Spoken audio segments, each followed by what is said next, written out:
Ao recebermos a denúncia, fomos constatar o que realmente tinha acontecido. O ponto de partida foi na TV Nazaré, onde funcionam os estúdios do programa Canal Aberto de televisão. Eu, juntamente com o repórter cinematográfico Edilson Oliveira, tínhamos um objetivo: elucidar o caso.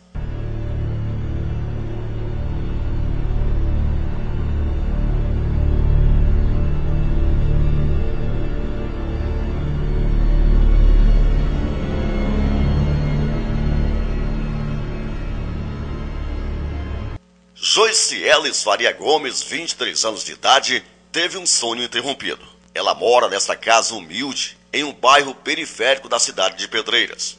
Para chegarmos até sua residência, foi um pouco difícil devido ao acesso. Joiciele ficou surpresa com a chegada da nossa equipe de reportagem.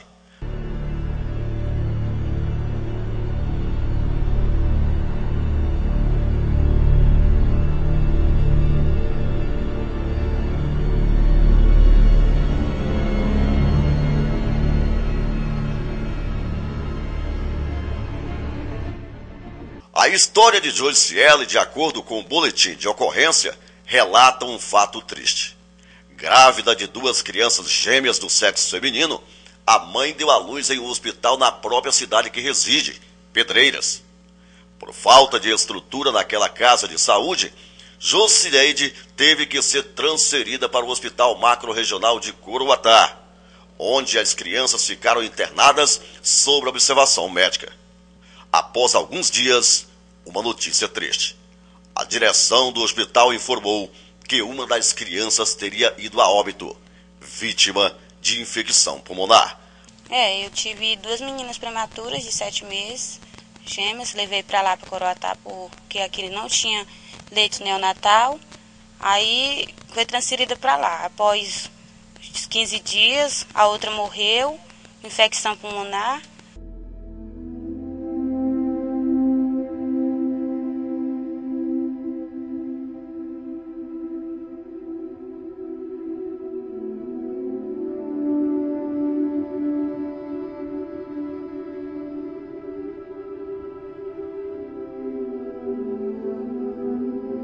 O caso aconteceu em fevereiro deste ano.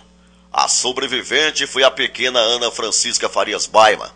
A garota ficou sob observação médica pelo fato de ser prematura. De acordo com a mãe, a criança que sobreviveu passou a ter um acompanhamento por profissionais no Hospital Macro-Regional em Coroatá.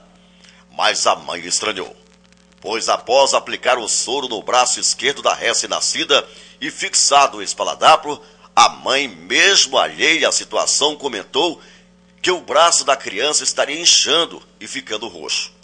Em seguida, chamou a atenção de uma técnica de enfermagem, que o acompanhava, e a mesma, tentando tranquilizá-la, dizia que estava tudo normal.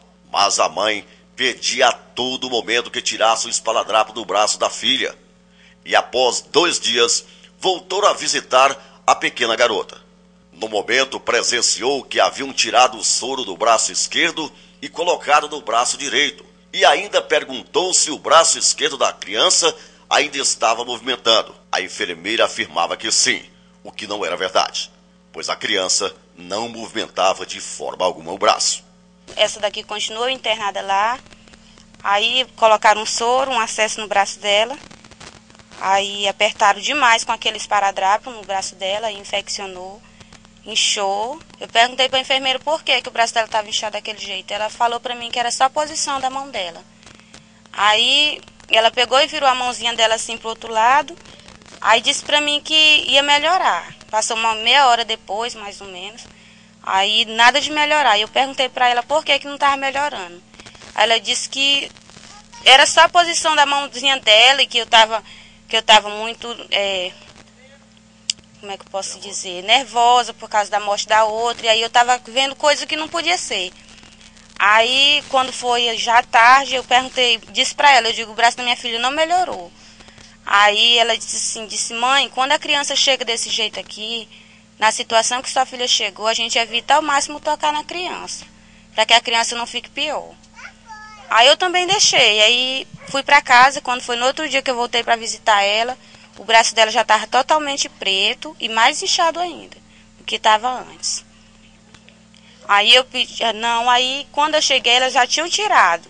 Só que o braço que estava... Tirado o quê? Tinha tirado o acesso e tinha colocado no outro braço. Só que aí já estava preto demais, inchado. Ao tentar se recuperar da morte da primeira filha, foi comunicada que sua filha teria que ser transferida às pressas para São Luís, para fazer o exame mais aprofundado do braço. Mas, de acordo com a mãe, a transferência não aconteceu, quando de repente chega a notícia. O médico que teria chegado da capital do estado, São Luís, a Coroatá, no hospital macro-regional, examinou a criança e comunicou à mãe que o braço de sua filha precisaria ser amputado com urgência. Aí o médico disse que era para mim assinar um termo, que era para amputar o braço dela, que se não chegasse a amputar o braço dela, a infecção ia passar para o corpo e ela poderia falecer, chegar a óbito.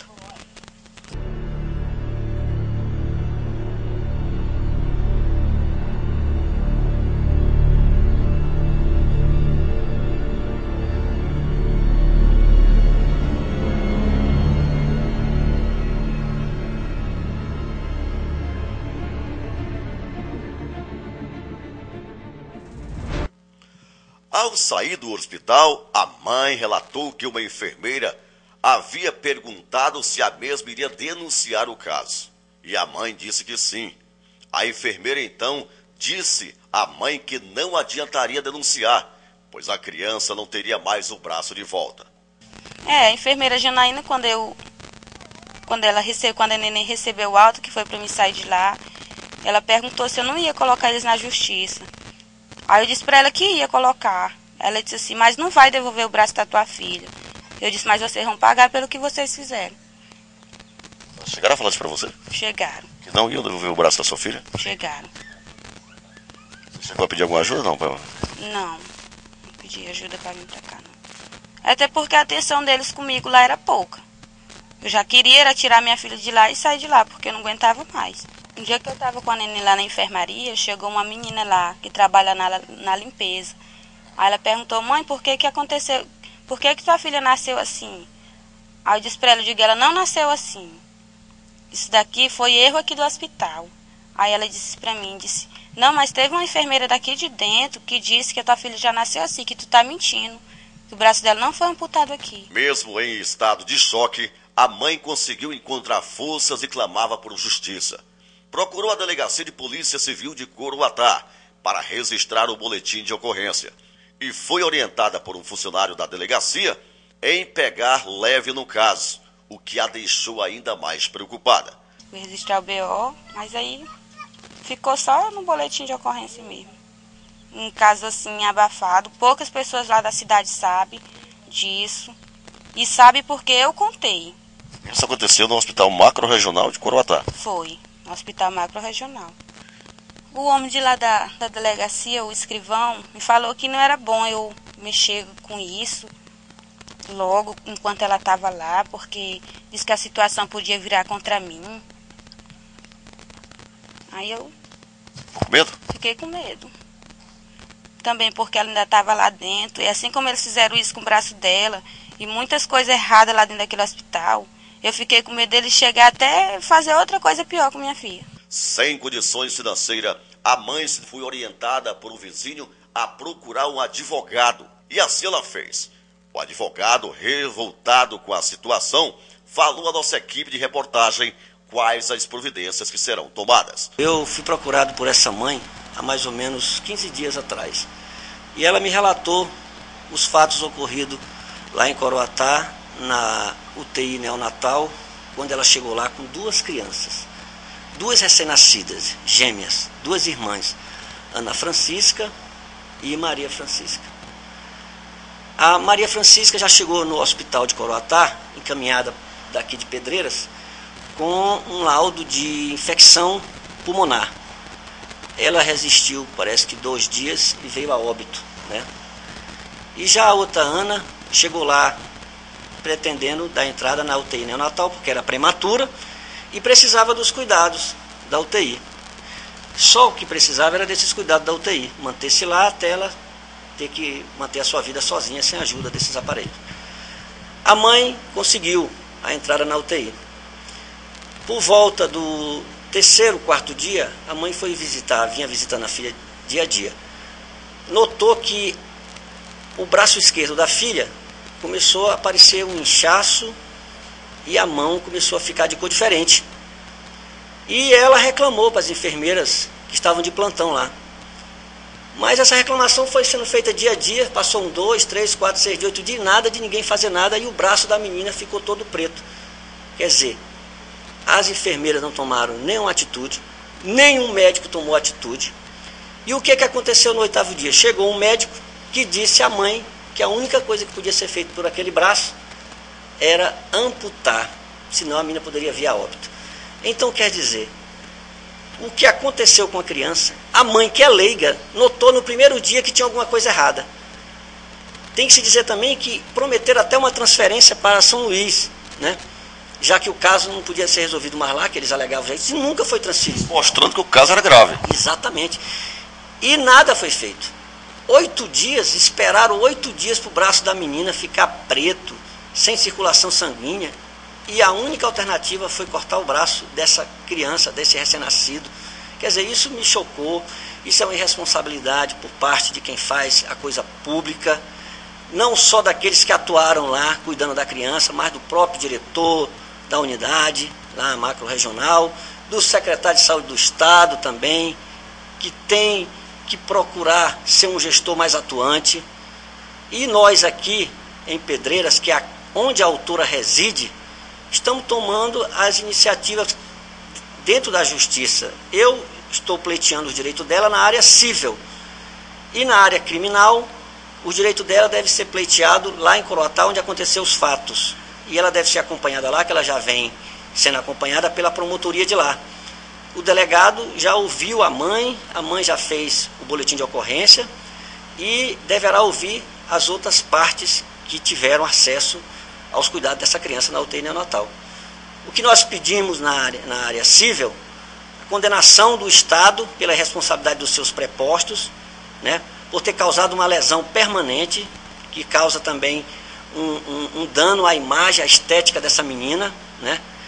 Pedimos um valor de pensão de 2 salários mínimos que o Estado custeie para ela, até ela alcançar a liberdade de trabalho, de se formar, que é aos 24 anos, que se mede isso, no mínimo de 2 salários mínimos.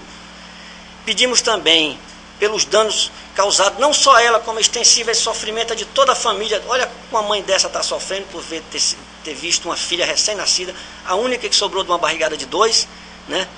Ainda sofreu uma situação dessa, uma amputação que eu acho que foi feita desnecessariamente.